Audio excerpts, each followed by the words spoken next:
Hello and welcome to this video lesson for your Information Communication Technology or ICT class. We are studying about the Microsoft Word software. In this chapter, we are studying specifically about the Insert tab in our menu. The Insert tab can help us to insert different objects into our document. You have already studied how to insert a cover page, a picture by using clip arts, and shapes into your document. In this video, we want to focus on the next option, that is, how to insert a table into your document. A table is a way to present data and numbers, for example, for a report or any official document. Tables can contain any information and they are very helpful to present data to the person who reads our document. To insert a table, just open the Insert tab in your menu and click on Table. Now, you can see a small window with many boxes here. These boxes present the columns and rows of the table. The boxes from left to right are called columns. I can choose to have 1, 2, 3, 4 or any number of columns here. The boxes from top to bottom are called rows.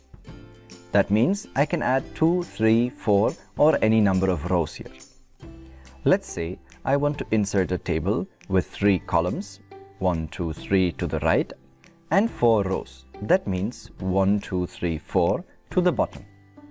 After selecting this here, I can click the mouse and the table is automatically inserted into my Word document.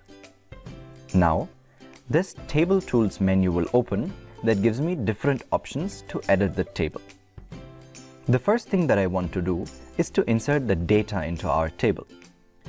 I can do this simply by typing information. Let's say we are preparing a student list. I want to include the serial number, the name of the student, as well as their mobile number. I type these information in the first boxes of each column. Now I will put the information, the serial numbers from 1, 2, and 3, the names, let's call these students A, B, and C, and their mobile numbers. Let's just put in a few numbers here. 7, 8, 9. Great. Now as you can see, we have prepared our student list in a table. After inserting the data in the table, I have many options to edit the table. The first thing is, I can add or delete columns or rows if I want. Let us say I want to add another column because I also want to include the place where the students are from. I can select a column by using the mouse and then use the right-click option. I now have the Insert option here that asks me to insert a column to the left or to the right. I want the column to be before the mobile number, so I use to the left. As you can see, a new column is added here now. And now I can insert the place where students are from. I can also delete columns in the same way.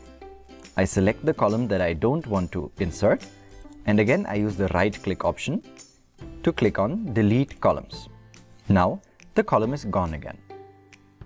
In the same way, I can also add more rows or delete rows. I can select the last row, use the right-click option, and click Insert. Now I can say whether I want to insert the row above or below. Let us say I want to insert another row below. Now I can add another student here. There is another option how I can remove or add rows and columns to the table. In this menu called Table Tools, click on Layout. Now, if I select a column, I have exactly the same options here in my menu. I can insert another column to the left or right, or I can insert another row at the bottom or at the top. Both options are the same. Either you use the Layout option or you use the right click. Now, let's say I want to change the size of my table. I can do this by using this little dot at the bottom here. By clicking on this, I can drag the table to a bigger size. I can also change the size of individual columns and rows. To do that, I can just move my mouse to the border and then change the size of the two columns. The same is possible with rows also. Just move your mouse to the border, click and drag the row. Now we have changed the size of the row and columns. I can also add or remove individual boxes within the table. To do this, click on the Design tab in your Table Tools menu. Now you click on Draw Table. After clicking this, I can divide boxes into 2, 3 or 4 parts. Now you will see that your mouse looks like a little pen. Just imagine you draw a line between these two boxes. After drawing this line, you will see that this is now divided. I can do this as many times as I want. So it helps me to divide rows and make more boxes within my table. I can use this eraser to remove the rows again that I've created. Another option that I have is to split my table into two parts. By clicking on Layout, I can select the cells that I want to split and then click on Split Table. You will now see that we have two individual tables here. Now, let us look how we can add a design to our table. To do this, use the Table Tools menu and click on Design.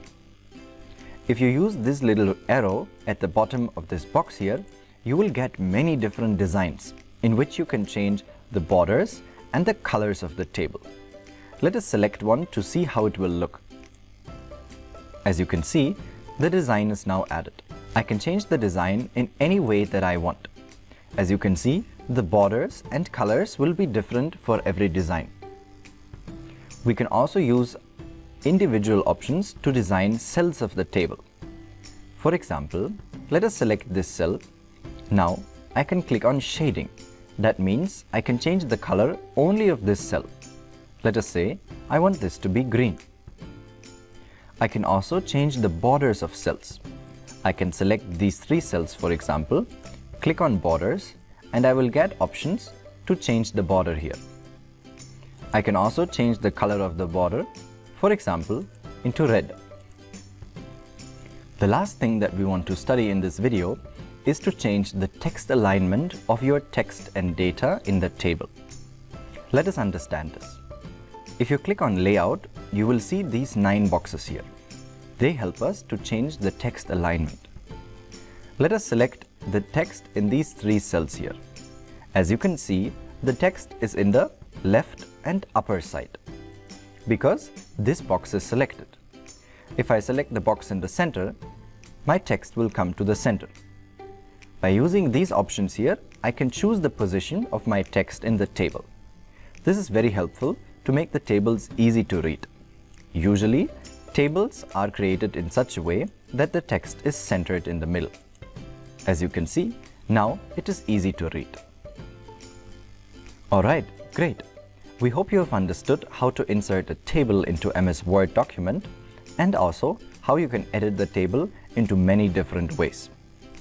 Let us now do a last example of inserting a student table into this document. I have removed the before table.